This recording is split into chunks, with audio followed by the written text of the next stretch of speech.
Thank you. Thank you. Well, first of all, I'm very honored that you guys are having me this evening, because yeah, they see me as a maker, and I just see myself doing things and exploring things and develop things and think about a lot of things. Yeah, I'll go to the menu first, so you know what you're up to. I'll have a small introduction about who I am, why I'm here, and where I come from. My bike shop history, or more like a cyclist, as I am, and why I do what I do at the moment. Of course, there's a commercial break for my shop, Meesterknecht. I need to tell something about that. This is my great chance. I thought there were going to be like 473 people going, so I was like, yes, this is my moment. But only 16, so but that's good enough. It's online, don't worry. Oh, that's right. You're allowed to put this stuff on. Oh. So make sure to be in the picture. Yeah. Talk to the camera. There you go.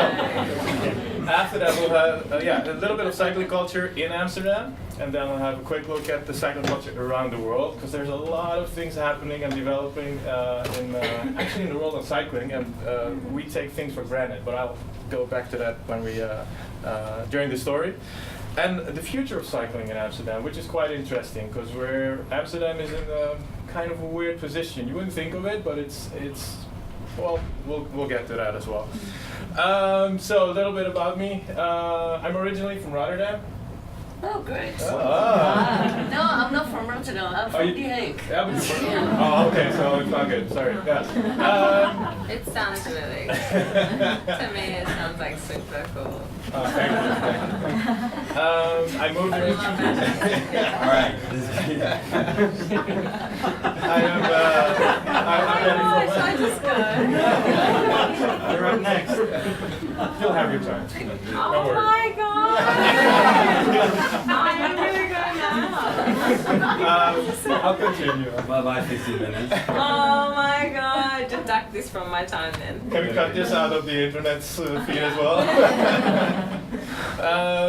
So I moved there in 2008. I did a lot of studies before that. I did electronical studies, telematic studies, social worker. Did my first year of psychology in Rotterdam, and then I was looking for a master degree. And the masters in Amsterdam were better than in the University of Amsterdam. So I thought, hey, I played in a lot of bands then as well. Played a lot in Amsterdam, and at some point, that was four days of the week I was in Amsterdam instead of Rotterdam. I thought, hey, that's an easy step. I'll move to Amsterdam.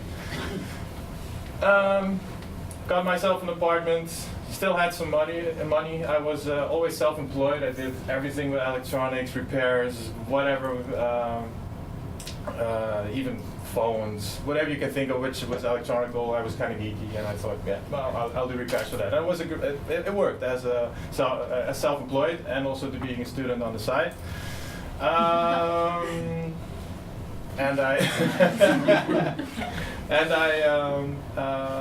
Yeah, so I came here for the master degree, and I went on a holiday, and then a crisis hit, and I came back, and then suddenly my market wasn't there anymore, and I was like, shit, how should I earn my money, and how shall I get by? Amsterdam is a relatively expensive city, especially with the rent and everything, and I met up with an old friend of mine, and which I hadn't seen for about I think 15 years, but we know each other. He was actually a fan of my band before, so he saw me play, and he was like, hey, did you play in a band? Yeah, blah, blah, blah. So we hooked up, and he didn't have a job either. He just finished his study, and he said, so what are you going to do? Well, I don't know. What are you going to do? No clue. But he was actually riding his bike every day, and he had a super cool bike, and it was a fixed gear bike. I was like, yeah, I'm cycling as well, but I've never seen that bike before. He said, well, yes. So he started to explain. I was like, yeah, well, I'm into that. That's a cool bike. So where do you get your parts? Well, I buy abroad, and I have to order it online. And I thought, why online? Why isn't there anything in Amsterdam or in the Netherlands? I said, oh, I don't know. So I was like, hey, how can we provide all these parts? How can we make cool bikes? And he said, well, let's do it. I said, yeah, sure, let's do it. He didn't have since he came from the student, he didn't know how to be self-employed, so I was like more on the background, he was more in the foreground, 1 + 1, and before you know it, there was Christine. Pristine was the first fixed gear shop in the Netherlands actually, and we focus on fixed gear bikes and single speeds, which are really bikes that look like this. So clean, nice, fast, no brakes. They are quite, they're nice. There are a lot of people that love them, some people that hate them. It's a new cycling experience. I won't get into that because that's not the story. But we start selling these bikes, and we got our shop on Kinkerstraat in the west of Amsterdam. We had it for like 5 years, and it was cool because it was a new thing. We were passionate about it. People liked it. We had customers. We got things rolling. We got in contact with the police because we had no brakes. They were national TV. A lot of things happened. So that was, it was really positive. Gave the business a boost as well because it's really tough, especially the part of the street where we were in the beginning of Kinkerstraat. It's still it needs the same development as Haarlemmerstraat just had should actually happen to Kinkerstraat because it's worth it. But it's in the 5 years that we were there, it didn't really happen. So. So we developed. My partner, he for other reasons, he left the shop, and I was left with Kang and Frank, which made great. They were great kids. They had the same passion. That was the most important thing. Passion driven for the bikes. Also technical knowledge, so we all knew what we were talking about, of course. This was one of the last shots before we closed down the shop. Was it 1.5 years ago? The mission workshop is not that we were on a mission or something, but it was a brand and pop-up store which we had, but the pop-up store stayed there for longer than just a pop-up store. So, and our slogan, outside is free. Well, on a bike in Amsterdam, you know the freedom, especially when you go through Haarlemmerstraat and scare all the people. Some pictures of all the, well, you can build bikes to your taste, whatever you like, in colors, or all black, or stealthy, or fast, or slow, or even for the track, or whatever your imagination wanted, we tried to provide. Or wasn't always possible, but we tried, and it worked for most cases. Later, we also got like roadies. Roadies means actually people with gears and brakes. Came through the bike shop, said, hey, we like your shop, do you also service road bikes? And we said, yeah, we do. We developed, we were ourselves were riding road bikes as well, because there's always a rule when you're a cyclist, you always ask how many bikes you have. The answer is N+1, because there's always one bike extra that you want, because if you have your dream bike, there's always like another one, and it's a continuous thing. So yeah, we were into road bikes as well. That was like the last 1.5 years that we got customers with these kinds of bikes, and we loved riding ourselves as well. So really happy. And from there, since the lease was ending, we started to think about Plan B. What shall we do? What's next? We've been doing this for 5 years. It's this space. If you live in a place which is for 5 years, or working space, you know, the walls get everything gets like. How do you say? We couldn't grow it either. It's just the walls came towards you as well. So we wanted to do something new, find something new. We found out that some things were lacking as well, because the roadies came to us while we were actually just doing single gear, just 1 gear bikes, and then people showed to our doorstep with 22 gears, and they were like, so there was on the Klerkstraat, you had a Lohman, which is a bike shop which has been there for like over 40 years. But they didn't develop with the market, so they went bankrupt. And it's a sad thing to see like a popular bike shop that goes bankrupt. But that gave us also like an idea. Hey, 1 shop left. Since it's a small market, there should be an opening as well for a new market. So we were thinking of how we could create that, and we had to leave Pristine behind, because we wanted to do no 1 gear. We wanted to do more gears. And more gears means a new shop, new ideas, new bikes, new people, and how can we attract them to the shop? And the most important thing is we live in Amsterdam, and what can we do with Amsterdam? Because we have such a rich culture. the Amsterdam is the bicycle capital of the world. That's at least how the world looks at us. And everyone's cycling. Everyone has like 1.5 bikes. So, but I don't know how you ride the half of a bike. But if you see the ratings, it's like 1.5 bike each. And it had to be like Dutch. So we chose Meesterknecht. And Meesterknecht means super domestique. I don't know, did anyone watch Tour de France or the, yeah, if you, can I see some hands? Because then I know if actually, not that many, I'll explain. So you have the group of people riding in Tour de France, you've probably seen it on TV, there's like a team, there's one sprinter, you have all the people around him like guiding him through to the finish, and then you get the end sprint. And there's one guy which is underrated actually. If the sprinter has an accident, he takes over, he becomes the sprinter. If that doesn't happen, or let's hope it doesn't happen, he coordinates all the people around him. So he has all the parties. Like, now we need to get food. It's starting to rain, and he's the one cycling back and forth. You don't see that on TV. You just see the front. And you see what's happening in the second group front. That guy is actually working his ass off, and he's called the Meesterknecht. He's the coordinator of the whole thing, and we like that idea because he does the best at serving his team. And we see our customers as well as kind of a theme thing, you know, we share the same passion. And so it would be, it's Dutch, and we have it connected with the sport that we're doing, so we chose for Meesterknecht.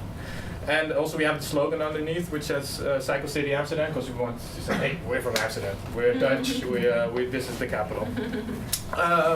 The first space we had was like 80 square meters top. Anyone been there? It's pristine, the shop before? No? No. Yeah, one? Yeah? Yes, 1, 2, the eye. In the back? Oh, sorry, man. That was like 80 square meters, but it was split, so it was kind of impractical. Then we found on the Kerkstraat, we found a horrible place. It was a real mess, and it was a garage, a butcher's. Before us, it was an antique, a guy selling antiques. And before that, it was, I don't know, it has a long history. And once we started redecorating, we took down like walls which were this thick. They just built over and over and over and over. So actually the space got bigger, but it was terrible. It was a real mess. Even what you see on these pictures were the cooling cells of the meat from they made sausages and stuff. So, but we saw the potential because it was a long, long way from the beginning to the back, and then when we thought we just take everything out, we have a great space. So we got Meesterknecht, and after 6 months of work, we got this. Thank you. Yes. Also the floor, it was everything. We just made it like a bit of that. It was how it was built in the first place. We found a lot of cool things. Like the floor was there already, but it was a thick layer of, I don't know, some kind of concrete which we could take off. So that came for it. As you can see, we have coffee, bikes in the back. In front we have bicycles with history, which has actually been built here in Amsterdam. And it's like community-based. Everyone can come. Not community-based. Everyone can come and drink coffee. But we like to have a place for our customers to hang out, chill, see the Tour de France or whatever. We have screens there as well. So here's a small impression of just that. We have drinks. We have food in the weekend. And of course we sell bikes and parts. We repair bikes. From there. From 5 years, and now the shop has been open for 11 months. So that's the first year is quite interesting. It's really. So that's like an introduction of what I'm doing, and let's have a small view on the cycling culture in Amsterdam, because we actually should be really proud to have like a city as Amsterdam with all the cycling going on, and we're there. So if I talk to people from any part of the world, they're Amsterdam cycling, yes. Like totally into it. And we've been cycling since 80, and we're the only ones doing that. The first bicycle was invented in 1818, I think, by some baron in Germany, which was had the walking. There it is. And then you can see how it developed. Americans got in here. They did the race bike and the mountain bike. This is kind of familiar to the Oma and Opa fiets that we ride now. So yeah, there's a lot of things going on. Who lives here in Amsterdam? Yeah, there you go. How many of you got bikes? Almost all of you.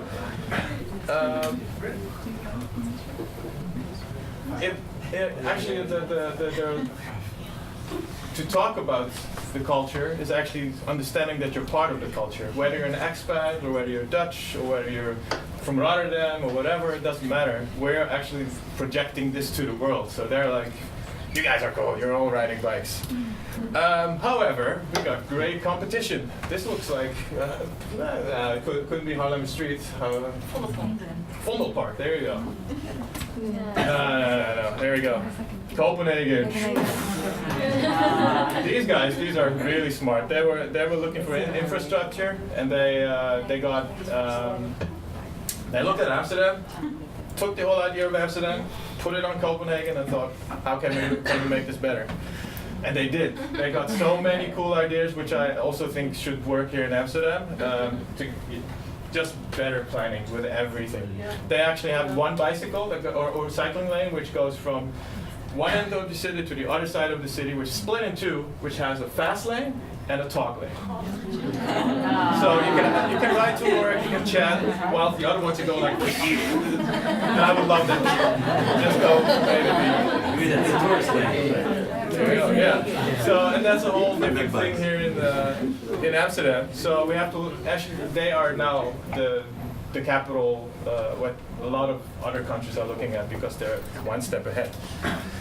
However, if you look at Berlin, you see bike shops everywhere now. They were there before, but it's like really a deep culture. It's like a sport. It's like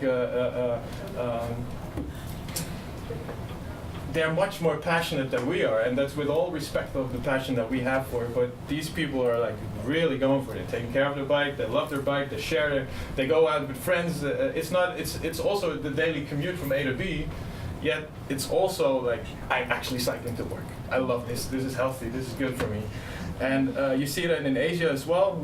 That's the nice thing about the shop. We get a lot of international. Our network is like globally. That's because we had the fixed gear shop, and that was like a niche that went big.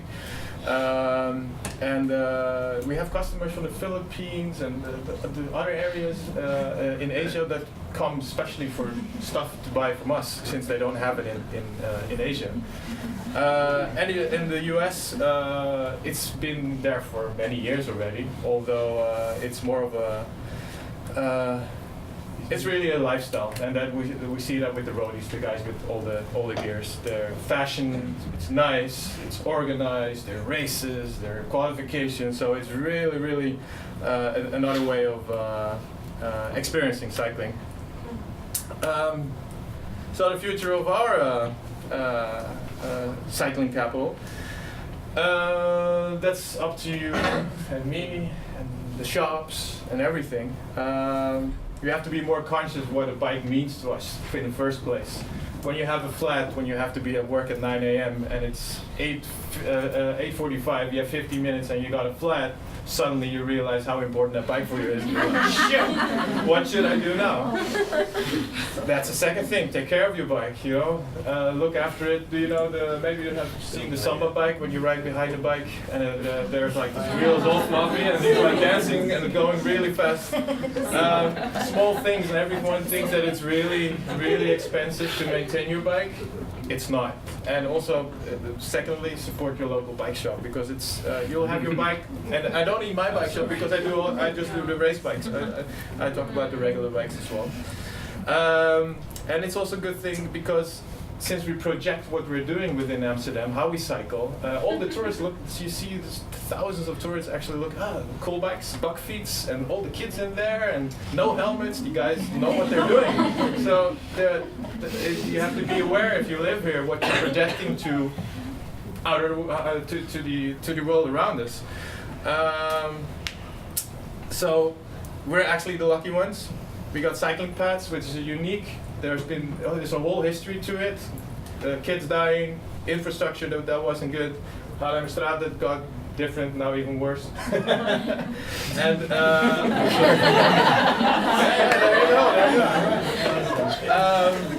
We got our rights on the road because if you come from around, you go for it.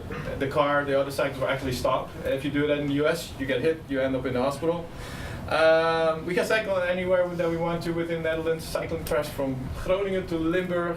Everywhere you want to go, you can go there by bike. And we got the best cycling infrastructure in the world, and then I mean Holland, not just Amsterdam.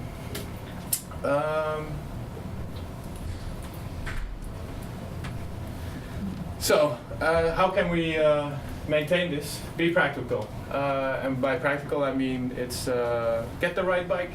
Just if you get a fixed gear and you want 22 gears, you're buying the wrong bike, you know. And there's like the market is so big. You got so many variations in bikes that will suit you. If it's transport for the kids or whatever, it's available. Sorry, e-bike, electrical bike. Yeah, definitely. Yeah.